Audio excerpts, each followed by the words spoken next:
Olá, nós estamos lacconcursos.com.br, eu sou o Rodrigo Belmonte e a gente vai conversar agora sobre administração pública. Exatamente, administração pública dentro da Constituição da República, artigo 37. Vamos ver o que a gente preparou na aula número 14, administração pública, disposições gerais. Na verdade, a gente vai trabalhar do artigo 37 ao artigo 38 na aula de hoje. Belezinha? Sussa, tranquilos? O que a gente tem para a aula de hoje? Conceitos de administração, princípios, regime jurídico, estrutura, carreira, concursos, previdência, remuneração. São duas aulas que a gente mata esse assunto. São extensos, o ponto é muito extenso, mas a gente vai liquidar isso com absoluta tranquilidade, pensando na tua preparação para concurso público. Vamos lá? Então, olha só. Administração pública, a gente vai falar das disposições gerais aplicadas à administração pública e agora a gente começa pelo artigo 37 da Constituição Federal de 1988, especificamente pelo caput. E olha o que o texto fala. A administração pública, direta e indireta, de qualquer dos poderes da União, dos estados, do Distrito Federal e dos municípios, obedecerá aos princípios da legalidade, impessoalidade, moralidade, publicidade e eficiência. E também o seguinte, e a gente vai ver depois o que vem. Primeiro ponto importante que a gente tem que observar aqui é o seguinte, quando a Constituição fala a administração pública direta e indireta, eu tenho que entender que existem duas figuras administrativas aí. Sim, a da administração direta e da administração indireta. Eu preciso saber quem é a administração direta e quem é a administração indireta. A aula de hoje parte dela tem esse propósito, identificar para você quem é administração direta e quem é indireta. E observe, a administração pública da União, dos estados, do Distrito Federal e também dos municípios sujeitam-se a todos esses princípios aqui: legalidade, impessoalidade, moralidade, publicidade e eficiência. Esses 5 princípios constitucionais, muito conhecidos como LIMP, né? Legalidade, impessoalidade, moralidade, publicidade e eficiência, eles são aplicados a toda a estrutura da administração pública, seja ela direta, seja ela indireta, seja ela da União, dos estados, do município ou lá do DF. Um abraço para a gurizada lá de Brasília que estuda muito, né? Conceito de administração pública, a gente tem um conceito formal e um conceito material, isso é importante a gente saber. Olha só, Cabeça trouxe para você aqui já mastigadinho o que tem de melhor na doutrina de direito constitucional e de direito administrativo sobre o conceito de administração pública. Olha lá, conceito de administração pública material. Observa a natureza e o regime jurídico da atividade executada. Olha que interessante isso. Observa a natureza e o regime jurídico da atividade executada. Aqui a preocupação é com a seguinte questão: o que a administração faz? Eu identifico a atividade e, por conta disso, eu a chamo de administração pública.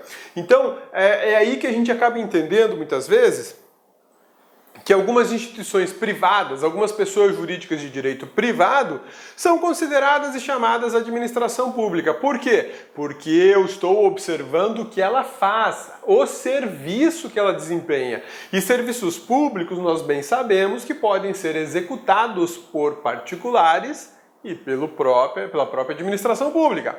Então, olha só, exemplos de atividades administrativas: serviço público, polícia administrativa, fomento, incentivo à iniciativa privada, intervenção na propriedade privada, tudo isso são atividades administrativas. Eu estou aqui preocupado com o que faz. Esse é o ponto. O que aquela pessoa jurídica faz?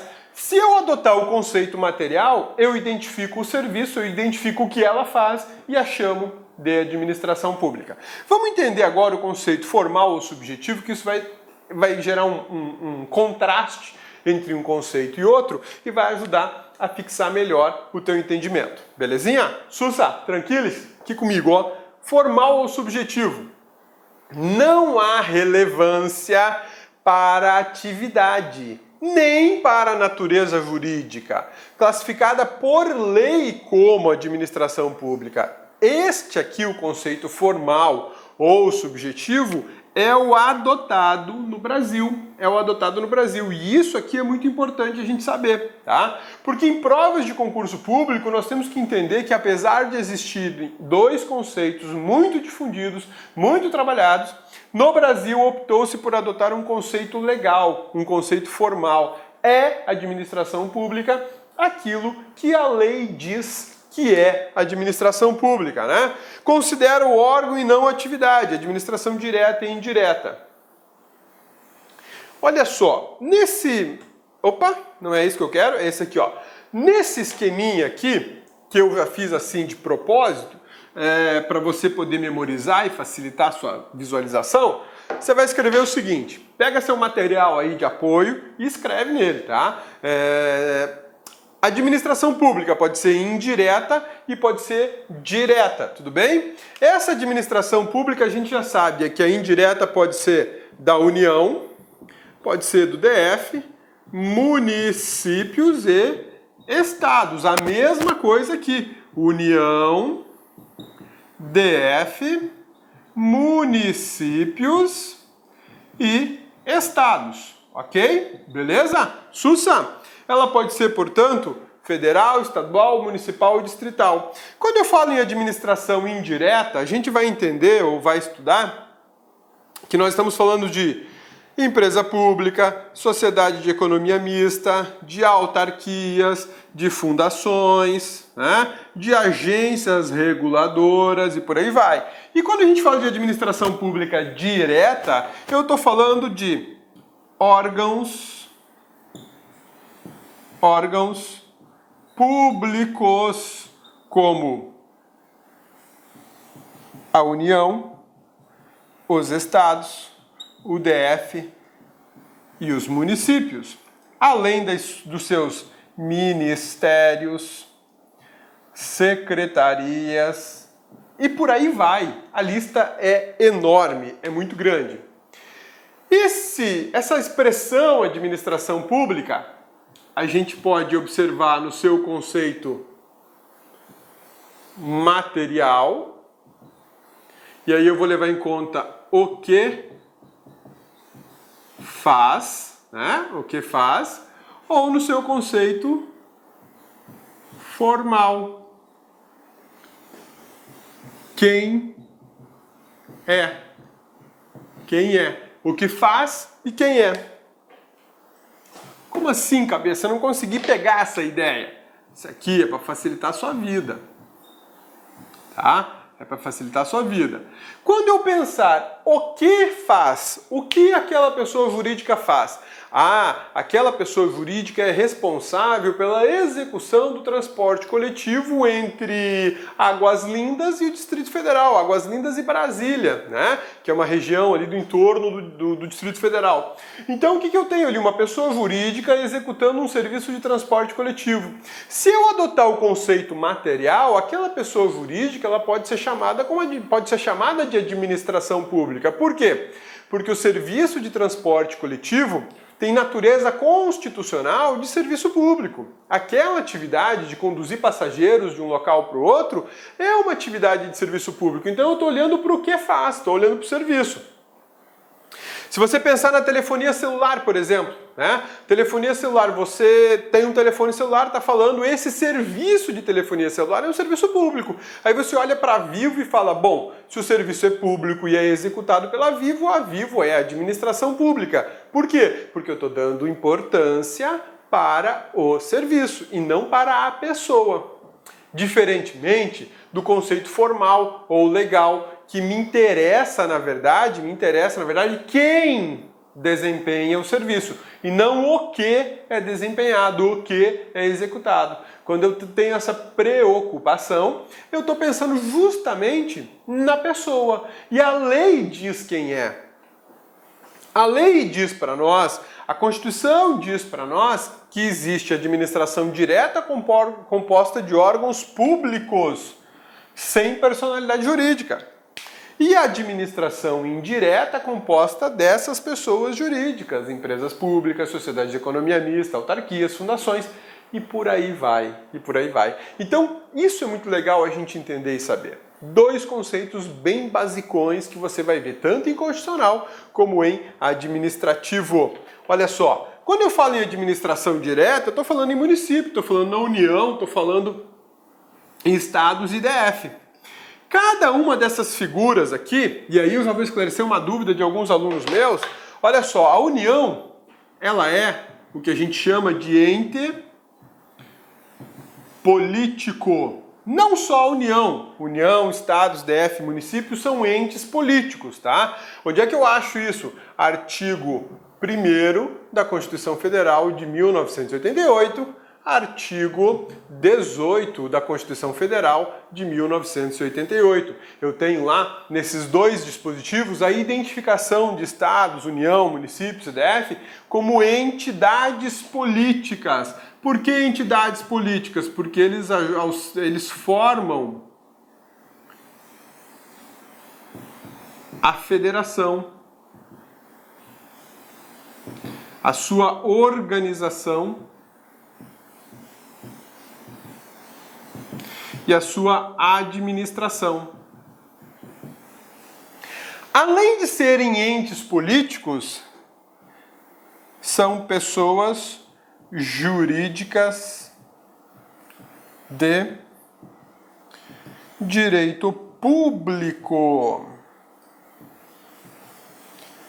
interno.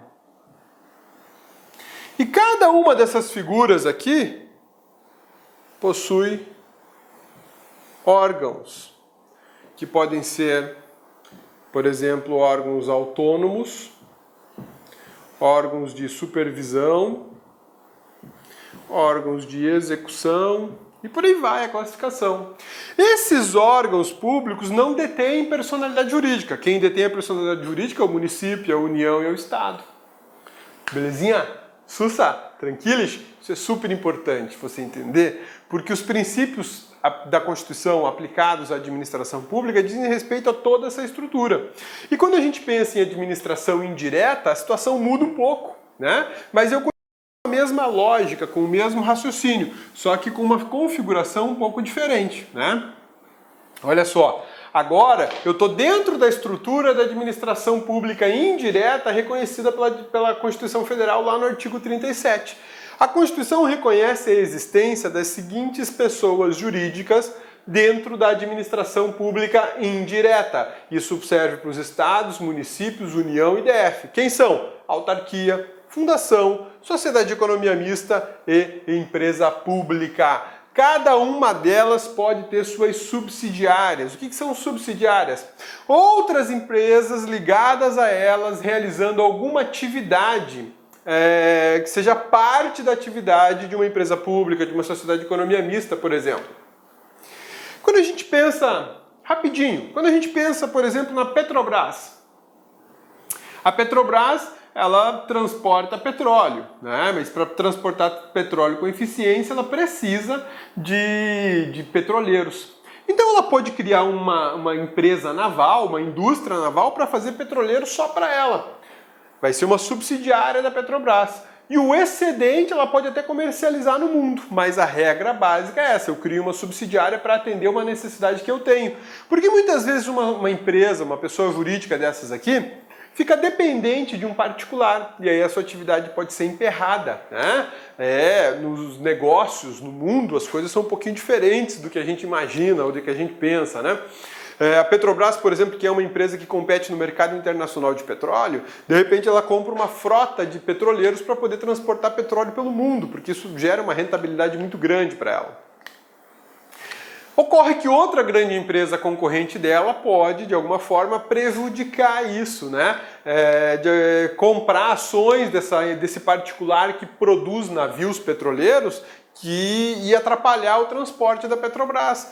Percebeu? Eu sou dono de uma grande concorrente da Petrobras e eu sei que a Petrobras está comprando petroleiros, eu vou lá e compro a indústria petroleira e atrapalho o negócio da Petrobras, dificulto as coisas para ela, demoro para vender. Não quero nem saber de navio, o que eu quero é quebrar a Petrobras, eu quero diminuir o valor de mercado dela. Essa é a grande sacada. Então, a Constituição, quem elaborou o texto constitucional pensou nisso estrategicamente, autorizando que essas figuras tenham empresas subsidiárias para fazer parte da atividade delas, tá bom? E aí eu quero te chamar a atenção, meu amigão, bonitona, para o seguinte: autarquias e fundações podem ter ainda agências vinculadas a eles. Na verdade, as agências reguladoras ou agências executivas, elas podem ser uma autarquia, podem ser uma fundação.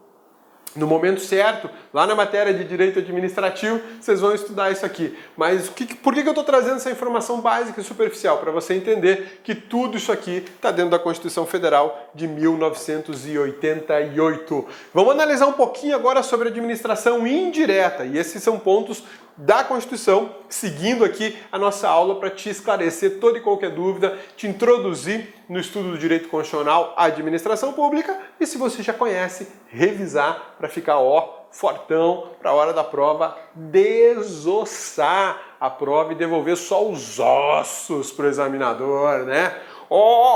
Cabeça, esse negócio de desossar aí é meio violento. Meu amigão, assim, você vai pegar a prova e devolve só o osso para o examinador depois dessa aula, tá bom? Beleza? Vamos lá. Previsão sobre administração pública indireta, artigo 37, inciso 29 e inciso 20. O que esses dois dispositivos falam pra gente? Vamos lá, leitura aqui comigo, só escuta, você tem seu material aí, você não precisa tentar ler aqui na tela, eu quero que você me escute, tá bom? Depois você confere lá no material, se o material já estiver na tua mão, que é o ideal, né, meu amigão? Você já faz a anotação aí na hora, tá beleza? Mas agora eu só quero que você me escuta, larga essa caneta aí, larga esse lápis, larga tudo, olha pra mim, escuta, vamos lá. Somente por lei específica poderá ser criada autarquia e autorizada a instituição de empresa pública, sociedade de economia mista, fundação, cabendo à lei complementar, neste último caso, definir as áreas da sua atuação. Segunda vez, vamos fazer a leitura comigo novamente, tá legal? Preste atenção, porque esse dispositivo cai muito em prova. Somente por lei específica poderá ser criada autarquia e autorizada a instituição de empresa pública, sociedade de economia mista, fundação, cabendo à lei complementar neste último caso, que é o caso da fundação, né, definir as áreas da sua atuação. Quero te chamar a atenção agora, chegou a hora de você pegar aquela canetinha marca-texto e grifar aqui comigo. Lei específica, grifa aí, passa aquela canetinha amarela. Olá, meus amigos, minhas amigas, sou o professor Luiz Antônio Carvalho, com muito prazer, muita satisfação, estou aqui para convidar vocês a conhecer um super curso online para o TRF Primeira Região. Curso completo, ponto a ponto digital, com os melhores professores do mercado aqui no Lá Concurso. Gente, detalhe, com o melhor custo-benefício do mercado. Gente, vem, olha só. Curso completaço, ponto a ponto digital, por apenas 10 parcelas de R$ 25 é somente aqui no Lá Concursos. Prazo de acesso 90 dias. Durante esses 90 dias, vocês podem assistir quantas vezes quiser e na hora que desejar. Professor e os professores, você assistiu aí essa aula demonstrativa, né? Somente professores top de linha. E aqui no Lá Concursos, o melhor custo-benefício é outra coisa, nós temos que garantia. Você pode se matricular sem medo de ser feliz, assistir quantas aulas quiser, durante 7 dias. Se você não gostar do curso, você pode estar encaminhando um e-mail para a nossa central de atendimento, que nós iremos aí efetuar o seu cancelamento da sua matrícula com a devolução do seu investimento sem burocracia, rápida, que é papo reto, aqui é honestidade aqui no Lá Concurso. Tá certo, professor? Tá certo, pessoal? Gente, esquecendo, Você gostou da aula do professor? Você quer esse material de apoio? Então clique aqui embaixo, tem um link aqui embaixo, você pode fazer o download do material de apoio gratuitamente no site do LAC. Espero vocês. Um forte abraço. Tchau, tchau. Clique LAC.